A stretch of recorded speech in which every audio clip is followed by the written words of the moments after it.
Hello friends, welcome to my channel. Usual ಆಗಿ ನೀವು ರಸಮಲೈನ ಬೇಕ್ರಿಗಳಲ್ಲಿ taste ಮಾಡಿರ್ತೀರ, but ಇವತ್ತು ಮನೇಲೇ ಈಸಿಯಾಗಿ ಬ್ರೆಡ್ಡಿಂದ ರಸಮಲೈನ ಮಾಡ್ಕೊಳ್ಳೋದು ಹೇಗೆ ಅಂತ ನೋಡೋಣ. ತುಂಬಾ ಟೇಸ್ಟಿಯಾಗಿರುತ್ತೆ ಫ್ರೆಂಡ್ಸ್. ಇದಕ್ಕೆ ಬೇಕಾಗಿರುವಂಥ ಇಂಗ್ರೀಡಿಯೆಂಟ್ಸ್, ನಾನಿಲ್ಲಿ 4 ಸ್ಲೈಸ್ ಬ್ರೆಡ್ ತೊಗೊಂಡಿದ್ದೀನಿ, ಅರ್ಧ ಲೀಟರ್ ಹಾಲು, 1 ಸ್ಪೂನ್ ಕಾರ್ನ್ಫ್ಲೋರ್ ಮತ್ತು 1 ಸ್ಪೂನ್ ಏಲಕ್ಕಿ ಪುಡಿ, 1 ಬೌಲ್ ಆಗುವಷ್ಟು ಶುಗರ್, 1-2 ಸ್ಪೂನ್ ಆಗುವಷ್ಟು ಡ್ರೈ ಫ್ರೂಟ್ಸ್ನ ಇಲ್ಲಿ ಚಿಕ್ಕದಾಗಿ ಕಟ್ ಮಾಡ್ಕೊಂಡಿದ್ದೀನಿ. ನಾನು ಕಲರ್ಗೋಸ್ಕರ ಇಲ್ಲಿ ಅರಿಶಿನದ ಪುಡಿನ ಯೂಸ್ ಮಾಡ್ತಾ ಇದ್ದೀನಿ. ನೀವು ಸ್ಯಾಫ್ರಾನ್ ಇದ್ದರೆ ಅದನ್ನು ಕೂಡ ಯೂಸ್ ಮಾಡ್ಕೊಳ್ಬೋದು. ಮತ್ತು ಕ್ವಾಂಟಿಟಿನೂ ಕೂಡ ನೀವು ಬೇಕು ಅಂತ ಹೇಳಿದರೆ ಜಾಸ್ತಿ ಮಾಡ್ಕೊಳ್ಬೋದು. ಮೊದಲು ಬ್ರೆಡ್ ಸ್ಲೈಸ್ನಲ್ಲಿರುವ ಬ್ರೌನ್ ಪಾರ್ಟ್ನೆಲ್ಲ ಈ ರೀತಿ ಕಟ್ ಮಾಡ್ಕೊಂಡ್ಬಿಟ್ಟು ಸೆಪ್ರೇಟ್ ಮಾಡ್ಕೊಳ್ಳೋಣ. ನೋಡಿ, ಈ ರೀತಿ ಕಟ್ ಮಾಡಿಬಿಟ್ಟು ಒಂದು ಬ್ರೆಡ್ಡನ್ನು 4 ಸ್ಲೈಸ್ ಮಾಡ್ಕೊಳ್ತಾ ಇದ್ದೀನಿ. ಅಥವಾ ನಿಮಗೆ ಬೇರೆ ಯಾವ್ದಾದ್ರು ಶೇಪ್ ಇಷ್ಟ ಆಗುತ್ತೆ, ರೌಂಡ್ ಅಥವಾ ಟ್ರಯಾಂಗಲ್ ಈ ಥರ ಶೇಪ್ ಇಷ್ಟ ಆದರೆ ಆ ಥರನೂ ಕೂಡ ನೀವು ಮಾಡ್ಕೊಳ್ಬೋದು. ಈ ರೀತಿ ನಾನು ಬ್ರೆಡ್ನ ಕಟ್ ಮಾಡ್ಕೊಂಡ್ಬಿಟ್ಟು ಒಂದು ಕಂಟೈನರ್ನಲ್ಲಿ ಅರೇಂಜ್ ಮಾಡ್ಕೊಂಡಿದ್ದೀನಿ. ನಂತರ ಒಂದು ಪಾತ್ರೆಯಲ್ಲಿ ಅರ್ಧ ಲೀಟರ್ ಹಾಲನ್ನು ಹಾಕೊಂಡ್ಬಿಟ್ಟು ಅದನ್ನು ಚೆನ್ನಾಗಿ ಕಾಯಿಸ್ಕೊಳ್ಬೇಕಾಗತ್ತೆ. ನಾನೀಗ ಇದಕ್ಕೆ 1 ಕಪ್ ಆಗುವಷ್ಟು ಶುಗರ್ನ ಆ್ಯಡ್ ಮಾಡ್ತಾ ಇದ್ದೀನಿ.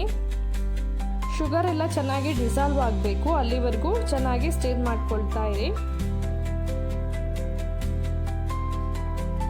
ಈಗ ನಾನು ಕಲರ್ಗೋಸ್ಕರ 1 ಸ್ಪೂನ್ ಅಷ್ಟು ಹಳದಿ ಪೌಡರ್ನ ಹಾಕ್ಕೊಳ್ತಾ ಇದ್ದೀನಿ. ನೀವು ಸ್ಯಾಫ್ರಾನ್ನ ಕೂಡ ನೀವು ಇಲ್ಲಿ ಹಾಕ್ಕೊಳ್ಬೋದು, ಅದರಿಂದನೂ ಕೂಡ ಒಳ್ಳೆ ಕಲರ್ ಬರುತ್ತೆ.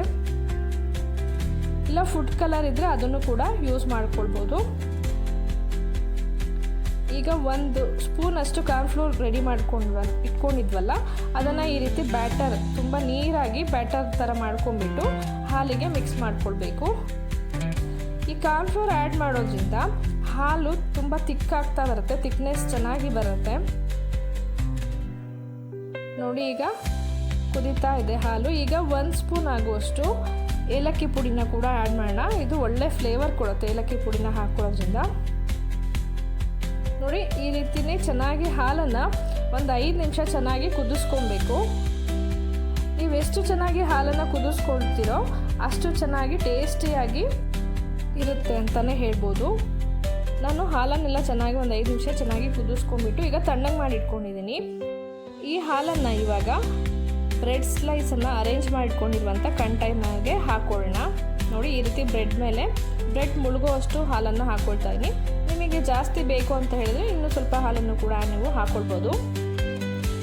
ನೋಡಿ, ಇವಾಗ ಹಾಲನ್ನು ಹಾಕಿ ಆದಮೇಲೆ ಚಿಕ್ಕದಾಗಿ ಕಟ್ ಮಾಡ್ಕೊಂಡಿರುವಂಥ ಡ್ರೈ ಫ್ರೂಟ್ಸ್ನೆಲ್ಲ ಇದ್ರ ಮೇಲೆ ಗಾರ್ನಿಷಿಂಗ್ ಮಾಡ್ಕೊಳ್ಬೇಕು. ನಿಮಗೆ ಎಷ್ಟು ಇಷ್ಟ ಆಗುತ್ತೋ ಅಷ್ಟು ಡ್ರೈ ಫ್ರೂಟ್ಸ್ನ ನೀವು ಇಲ್ಲಿ ಆ್ಯಡ್ ಮಾಡ್ಕೊಳ್ಬೋದು. ಇವಾಗ ಲಿಡ್ನ ಕ್ಲೋಸ್ ಮಾಡಿಬಿಟ್ಟು ರೆಫ್ರಿಜರೇಟ್ ಮಾಡಬೇಕು. ಒಂದು 6 ಅವರ್ಸ್ ರೆಫ್ರಿಜರೇಟ್ ಮಾಡಿದ್ರೆ ತುಂಬಾ ಟೇಸ್ಟಿಯಾಗಿ ಕೂಲಾಗಿ ಇರುತ್ತೆ. ನೋಡಿ, ಈಗ 6 ಅವರ್ಸ್ ಆಗಿದೆ. ಎಮ್ಮಿ ಆಗಿರುವಂಥ ಬ್ರೆಡ್ ರಸಮಲೈ ಕೂಡ ರೆಡಿ ಆಗಿದೆ. ನಾನು ಈಗ ಬೌಲ್ಗೆ ಹಾಕಿಬಿಟ್ಟು ಸರ್ವ್ ಮಾಡ್ತಾ ಇದ್ದೀನಿ. ಮಕ್ಕಳಿಗಂತೂ ಇದು ತುಂಬಾ ಇಷ್ಟವಾಗಿರುವ ಒಂದು ಡೆಸರ್ಟ್ ಅಂತಲೇ ಹೇಳ್ಬೋದು. ನೀವು ಕೂಡ ಮನೆಯಲ್ಲಿ ಇದೇ ಮೆಥಡ್ನಲ್ಲಿ ಒಂದ್ಸರಿ ಟ್ರೈ ಮಾಡಿ. ರೆಸಿಪಿ ಹೇಗೆ ಬಂತು ಅಂತ ಕಮೆಂಟ್ ಬಾಕ್ಸಲ್ಲಿ ಕಮೆಂಟ್ ಮಾಡಿ ತಿಳಿಸಿ. ರೆಸಿಪಿ ಇಷ್ಟ ಆದರೆ ಲೈಕ್ ಮತ್ತು ಶೇರ್ ಕೂಡ ಮಾಡಿ. ಯಾರ್ಯಾರೆಲ್ಲ ಇನ್ನೂ ಸಬ್ಸ್ಕ್ರೈಬ್ ಆಗದೆ ನೋಡ್ತಾ ಇದ್ದೀರೋ ದಯವಿಟ್ಟು ಸಬ್ಸ್ಕ್ರೈಬ್ ಮಾಡ್ಕೊಂಡು ನೋಡಿ. Thank you for watching.